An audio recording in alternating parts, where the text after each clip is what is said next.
बोल शीतला माता की, शीतला माता की। दाने दाने पड़ गए हो पूरे शरीर में, बुखार भी बहुत तेज आ रहा हो। शीतला माता की पूजन होती है ठंडे समय में, शीतल समय में। शीतला माता ने ये नहीं किया कि रोटी बना के उठो और थाली लेके लाइन में लग जाओ। तुम देखना शीतला माता की पूजन करने लोग जाते ना शीतला सप्तमी शीतला अष्टमी पे, बस 11 बजे तक तो रोटी बनाती रहेगी, सामान बनाती रहेगी। 1-1.5 घंटा में ठंडा हुआ, 12:30 बजे उठ के सीधे लाइन में लग जाएगी, जल्दी से पूजन करके सो जाऊंगी, काम खत्म। शीतला माता ने भी सोच लिया बस तूने मुझे बेवकूफ बनाया, अब रुक जा तू। 11 बजे तक भोजन बनाया, 10 बजे तक भोजन बनाया, 1 बजे रात को लाइन में लग गई पूजन करने के लिए। 1 बजे रात को न जाने किसने पहला दी कि 1 बजे रात को लग जाओ लाइन में, सुबह तक पूजन करके अपने घर आ जाओ, फिर आराम से आके सो जाओ। अब इतनी जल्दी क्या है भगवान के पूजन की? माँ की पूजन करने जा रहे हो, माता से लाड़ लड़ाने जा रहे हो, अपनी माता से अपने दिल की बात कहने के लिए जा रहे हो, अपने स्नेह की बात कहने के लिए जा रहे हो, तो धीरे धीरे प्रेमवश आनंद से माता की आराधना शीतल समय में, ठंडे समय में। ठंडे समय का मतलब है भीतर से ठंडे होकर, अपने भीतर से ठंडे होकर। अब अपने भीतर तो ठंडा ही है ही नहीं ना, जल्दी जल्दी चलो, और आधी बहुत पतली खुशी है, और एक इतना बड़ा कपड़ा थाली पे ढाक ढुका के लाइन में खड़ी है शीतला माता। शीतला माता, या हाथ में लोटा या हाथ में थाली, और इतनी देर में पड़ोसन निकल के बाजू में से जा रही थी और लोटा थोड़ा सा ढुल गया। अब यहां शीतला माता की पूजन करनी आई और ये हो गई चंद्र घंटा। लोटा जरा सा ही पानी का झलका, देख के नहीं चल सकती। ठंडा भोजन हाथ में, लोटा ठंडा पानी का, और अंदर अग्नि। शीतला माता भी कह रही इसको अजान दो पहले, इसको क्या मतलब? भीतर से शीतल हुई है, भीतर से ठंडे हुई है। चित्त वृत्ति मन जब भीतर से शीतल होगा, ठंडा होगा, तो मेरी शीतला माता, तुमने पूजन करा ना करा, मेरी शीतला माता प्रसन्न हो जाएगी। बस भीतर की महत्वता। फिर भी दुनिया के लोग अपनी बुद्धि लगाकर माता का जो पूजन का विधान है, उस विधान में कोई गर्म चीज की महत्वता नहीं है क्या? कोई गर्म चीज की महत्वता? फिर भी दुनिया के लोग अपनी बुद्धि लगाकर माता की जब पूजन करने जाते हैं तो वहां अगरबत्ती भी जलाते हैं और दिया भी जलाते हैं। अब एक तरफ तो तुम माता को ठंडा पानी का भोग लगा रही हो, एक तरफ तो ठंडा भोजन चढ़ा रही हो, एक तरफ तो ठंडे का प्रयास कर रही हो, और ऊपर से माता को तुम दिया लगाकर, अगरबत्ती लगाकर तुम माता को सम्मुख में गर्म तत्व को प्रदान कर रही हो। और फिर आकर कहती हो कि मेरा बच्चा क्यों बीमार पड़ता है, मेरे पति को आगे बार बार ये कष्ट क्यों आता है, घर में लोग चिड़चिड़े क्यों हो जाते हैं, घर में लोग क्लेश क्यों करते हैं, आखिर कारण क्या है? तो कारण तो तुम खुद हो कि जो चीज लिखी है वो ना करते हुए दुनिया जो कर रही है तुम वो करना चाहते। तुम भगवान की पूजन उस विधान से नहीं करना चाहते जो विधान शास्त्रों में।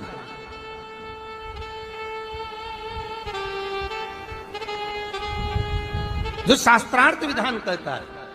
महाराज, शीतला माता की पूजन में कहीं ऐसा लिखा है कि तुम दिया लगाना, अगरबत्ती लगाना? शीतला माता की पूजन में लिखा है 1 लोटा पानी लेना, उस जल में पुष्प आदिक लेकर माता को ठंडा भोजन का सुंदर भाव से माता का स्नान कराकर पूजन करना, अर्चना करना, कुंकू चावल रोली मोली जो चढ़ा सकते हो, चुनड़ी वस्त्र आदि जो चढ़ाना हो चढ़ाओ।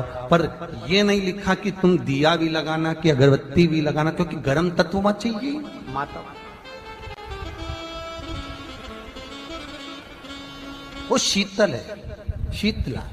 और अगर तुम दिया लगा भी रहे हो, मान लो दिया अगर तुम लगा भी रहे हो तो उसके सम्मुख ना लगे, उससे दूर, बहुत दूर।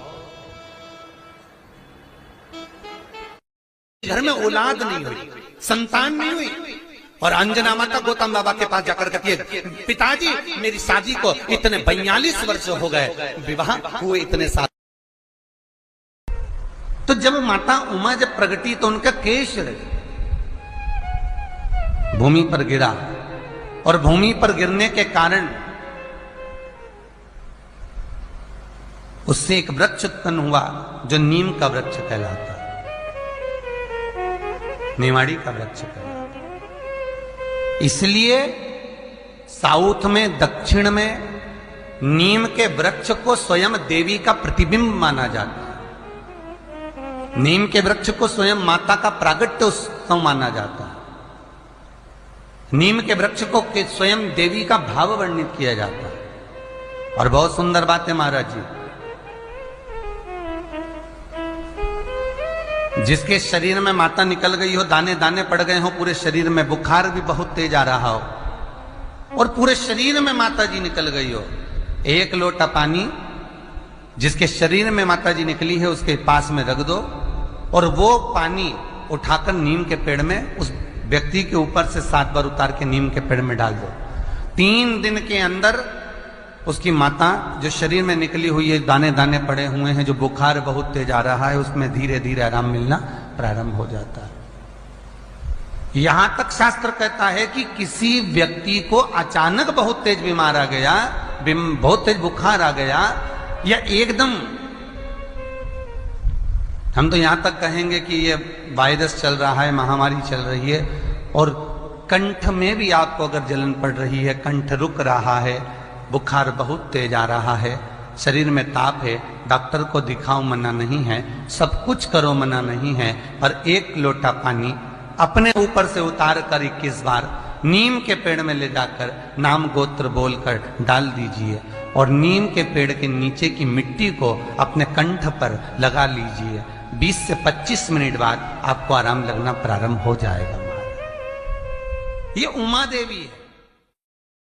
जगह की मिट्टी काया के रोग को ठीक कर देती है महाराज। अगर किसी व्यक्ति को चर्म रोग हो गया, कुष्ठ रोग हो गया, चमड़ी सफेद पड़ गई, रोग समाप्त नहीं हो रहा, बढ़ते जा रहा है, औषधियां आपने बहुत कर ली, तो 3 जगह की मिट्टी आपको फल प्रदान करेगी। पहला, सूर्य कुंड की मिट्टी। स्कंद पुराण सूर्य कुंड कहां पर है? तो कहा दतिया और झांसी के बीच में सूर्य कुंड निवास करता है। उस सूर्य कुंड की मिट्टी को लाकर जिस व्यक्ति को कुष्ठ रोग हो गया हो, शरीर की चमड़ी सफेद पड़ गई हो, स्कंद पुराण कहती है सूर्य कुंड की मृदा लगा लेने से 5 से 7 दिन में रोग समाप्त होने लगता है महाराज। पर सूर्य को सर्वाधिक प्रियता क्या?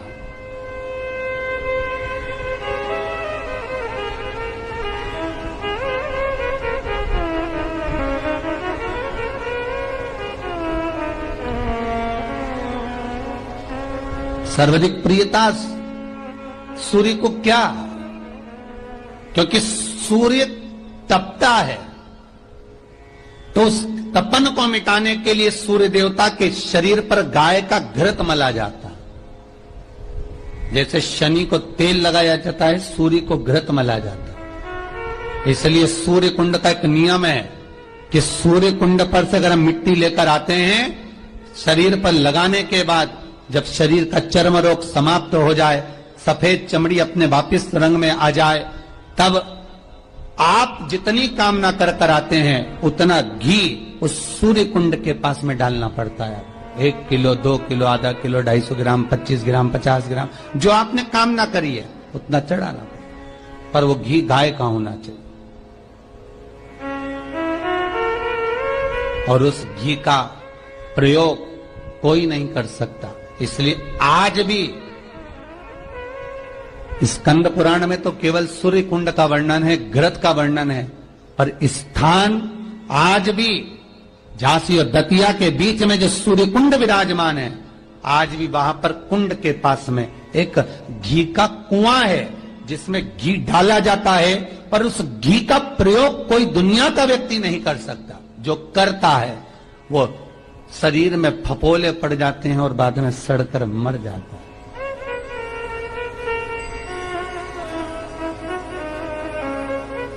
घृत है पर गंध नहीं, घृत है।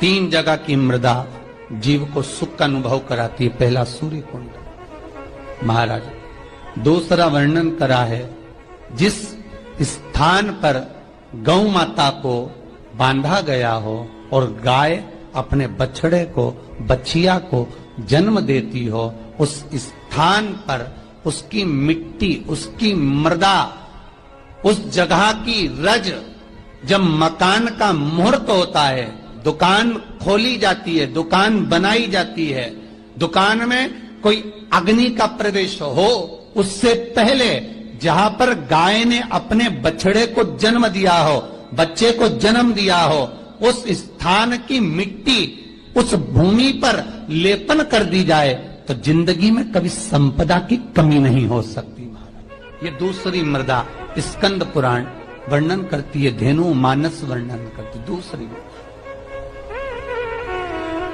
गीता प्रेस गोरखपुर का गो अंक वर्णन करता है। जहां पर गौ माता बंदी हो, जहां पर गौ माता नित्य स्मरण करती हो और गाय के बच्चों का जन्म होता हो, और वो भी देसी गाय, देसी बच्चों को जन्म दे, रुद्राक्ष की उत्पत्ति हुई। जानते हो सब लोग? बोलो तो जम के बोलो, जानते हो ना? फिर भगवान शंकर के नेत्र अश्रु से अंधकासुर की उत्पत्ति हुई। जानते हो सब लोग? बोलो जम के बोलो, ठीक है। तीसरा, भगवान शंकर के क्रोध नेत्र अग्नि की ज्वाला से, उनके अश्रु से ज्वारासुर की उत्पत्ति हुई। ज्वारासुर, जिसको एक असुर का भी नाम दिया जाता है, ये जो बुखार आता है ना, ज्वर आता है, जो बुखार आता है, इसको भी असुर के गिनती में लिया गया, ज्वरासुर। और इस ज्वारासुर को शांत करने के लिए माता शीतला को प्रकट किया गया। और आप गुरुग्राम वासियों के लिए तो बड़ा सौभाग्य का विषय है कि मां शीतला आपके गुरुग्राम में आशीर्वाद देने के लिए सदा विराजमान रहती है। बोल शीतला माता की, शीतला माता की। मां इस गुरुग्राम में माता शीतला अपने भक्तों के आशीर्वाद देने के लिए सदा विराजमान थी। ज्वारासुर को